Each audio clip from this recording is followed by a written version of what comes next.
உளுந்து முட்டைக்கோஸ் வடை. இந்த முட்டைக்கோஸை நல்லா அதோட உளுந்தோட சேர்ந்து கொஞ்சம் ஊற வச்சு நல்லா அரைச்சிடணும்.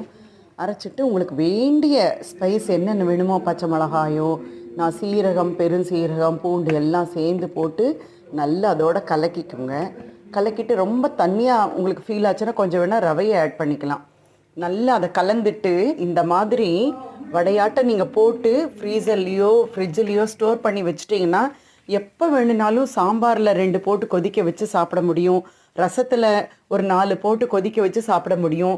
உடம்போட எடை குறையணும் அப்படின்னு நினச்சிங்கன்னா நம்ம இந்த மாதிரியெல்லாம் ட்ரை பண்ண முடியும் ஷுவராக.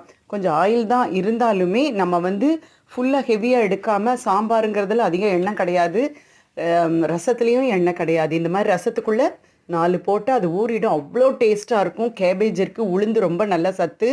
அப்புறம் குழம்பு, சாம்பார் எல்லாத்துலேயும் போட்டு சாப்பிட முடியும்.